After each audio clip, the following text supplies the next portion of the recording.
आपको भी बहुत ज़्यादा गुस्सा आता है और कभी कभी आप कहीं और का गुस्सा कहीं और पे उतार देते हैं। लाइक मानिए कि आपके अंदर बहुत सारा गुस्सा है, आप कहीं पे गए और कहीं से गुस्सा अपने अंदर ले आए और किसी अनजान व्यक्ति या किसी अपने पे जाके आप अपना गुस्सा उतार देते हैं, अपना पूरा भड़ास निकाल देते हैं। तो बताइए कि उस आदमी पे क्या आपने कभी सोचा है कि उस पे सामने वाला व्यक्ति पे जिस पे आप अपना गुस्सा जो है वो उतारे हैं वो उनके ऊपर क्या बीत रहा होगा, क्या सोच रहा होगा, इसके ऊपर आपने कभी विचार किया है?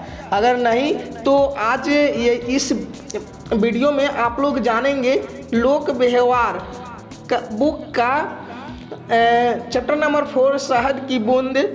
इस कहानी को आप पूरा अंत तक देखेंगे सुनेंगे तो आपको यकीन मानिए गुस्सा आना बिल्कुल ही बंद हो जाएगा। तो चलिए सुनते हैं हिंदी बुक स्टेशन पे। शहद की बूंद। अगर आप गुस्सा है और अगर आप सामने वाले को 2-4 बातें सुना देते हो तो इससे आपके दिल पे क्या भड़ास तो निकल जाएगी, पर सामने वाले पे क्या गुजरेगी? क्या सामने वाले को कभी आपके जितनी खुशी मिले, क्या आपके गुस्से आपको शत्रुतापूर्वक रवैये से वह आपकी बात मान लेगा? तो विलियम्स ने कहा था, अगर आप मेरी तरफ हुए आते हैं तो मैं आपको यकीन दिलाता हूँ कि मैं भी अपना नुक्का तानू लूँगा, परंतु अगर आप शांति से आकर मुझसे यह कहते हैं कि चलिए हम मिल बैठकर चर्चा करते हैं और अगर हमारे बीच कुछ मतभेद है तो यह समझने की कोशिश करते हैं कि किन किन मुद्दों पर मतभेद है, तो हमें जल्द ही पता चलेगा कि बहुत से मुद्दों पर हमारे विचार समान और हमारे बीच बहुत कम मुद्दों पर मतभिन्नता है। और अगर हमसे धैर्य हो तो स्पष्टता से भावनाएं व्यक्त करने का इच्छा हो और हम मिल बैठकर चर्चा करने के लिए तैयार हो तो हम अपने मतभेदों को दूर कर लेंगे। विलियम्स ने इस बात का जॉन डी रॉकफेलर जूनियर के अच्छा कोई उदाहरण नहीं हो सकता। 1915 में रॉकफेलर को कोलोडोन ने नफरत की निगाहों से देखा जाता था। 2 साल से रॉकफेलर की कंपनी में हड़ताल चल रही थी। यह अमेरिकी उद्योग के इतिहास में सबसे खूंखार हड़ताल थी। गुस्से से बौखलाए मजदूर कोलोडोन फ्यूल एंड आई से ज़्यादा तनख्वाह मांग रहे थे। रॉकफेलर के हाथ में उस कंपनी के बागडोर थी। मजदूरों ने मशीनों और इमारतों में तोड़फोड़ की और पुलिस को बुलाना पड़ा। काफ़ी खून खराब हुआ। हड़ताल करने वाले मजदूर पर गोलियां भी चलाई गई और कई मजदूर उन गोलियों के शिकार हुए। ऐसे समय में जब हवा में इतनी नफरत फैली हुई थी, रॉकफेलर हड़ताल करने वाले से अपनी बात मनवाना चाहते थे और उन्हें ऐसा कर भी लिया। कैसे? यह रही कहानी दोस्त। बनाने में कई हफ्ते लगाने के बाद रॉकफेलर ने हड़तालियों के प्रतिनिधियों से संबोधित किया। उनका यह भाषण एक मास्टरपीस आश्चर्यजनक परिणाम निकले। इससे नफरत की वे हैं जिनके तूफानी लहरें शांत हो गई और जो रॉकफेलर को डुबाने का इरादा रखती थी। इस भाषण से उसके प्रशंसकों को तथ्यों को इस ढंग से प्रस्तुत किया था कि हड़ताल करने वाले कर्मचारी चुपचाप अपने काम पर वापस चले गए और उन्होंने वेतन बढ़ाने के बारे में एक शब्द भी नहीं कहा। जिस बात को लेकर इतना बवाल मचा था। इस इतिहास भाषण की शुरुआत आगे दी गई है। यह देखें कि इसमें दोस्त की झलक और रॉकफेलर उन लोगों से बात करके थे जो कुछ दिन पहले उनका गला घोट देने का इरादा करते थे।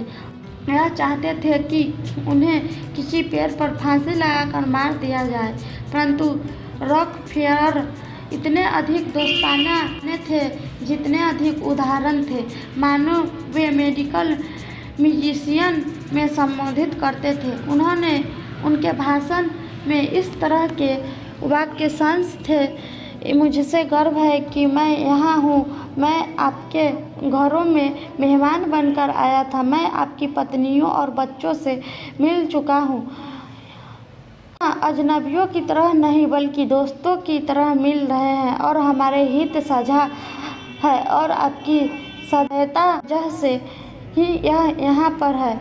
रॉकफेलर ने अपने भाषण का शुरुआत कुछ इस तरह की, मेरे जीवन का बहुत महत्वपूर्ण दिन, पहली बार मुझे इस महान कंपनी के कर्मचारियों के प्रतिनिधियों से मिलने का सौभाग्य मिल रहा है। मुझे आपसे मिलने में गर्व का अनुभव हो रहा है और मैं इस मुकाम को अगर यह बैठकर 2 हफ्ते पहले हुई होती तो मैं यहाँ आपके सामने किसी अजनबी की तरह खड़ा होता और केवल कुछ ही लोगों का पहचान पाता, परंतु पिछले हफ्ते मैं दक्षिण कोयला क्षेत्र के सभी कैंपों के घूम चुका हूँ और मैं आप सभी के घर जाकर आप सबसे व्यक्तिगत रूप से मिल चुका हूँ। अजनबियों की तरह नहीं बल्कि दोस्तों की तरह मिल रहे हैं और मैं इस दोस्ताना माहौल में आपके और अपने साझा हितों को संबंध में कुछ चर्चा करना चाहता हूँ। कंपनी के अफसरों और कर्मचारियों के प्रतिनिधियों की मीटिंग है, इसलिए आपकी सहायता की वजह से ही मैं यहाँ पर हूँ, क्योंकि मैं दुर्भाग्य से इन दोस्तों को श्रेणियों में नहीं आता, परंतु मुझे लगता है कि मैं आप लोगों से अंतर्गतता से जुड़ा हुआ हूँ और यह तरह से डायरेक्टर्स का प्रतिनिधि क्या यह दुश्मनों को दोस्त बनाने की कला का बेहतरीन उदाहरण नहीं। मान लीजिए रॉकफेलर ने दूसरी ही शैली में बात की होती, मान लीजिए उन्होंने हड़तालियों को दोषी ठहराया होता, उसके सामने विनाशकारी तथ्य प्रकट की होते, उन्होंने धमकाया होता, मान लीजिए उन्होंने अपने आवाज़ की टोन और हाव भाव से यह बताया होता कि वे गलत थे, मान लीजिए उन्होंने सतर्क शास्त्र के समस्त नियमों का प्रयोग होता कि वे गलत थे, मान लीजिए उन्होंने सतर्क शास्त्र के समस्त नियमों का प्रयोग करते हुए यह साबित कर दिया होता कि मजदूर गलत थे, तो क्या होता? इसका परिणाम यह होता कि दोनों की पक्षों में तनाव बढ़ता, नफरत बढ़ती, विरोध बढ़ता।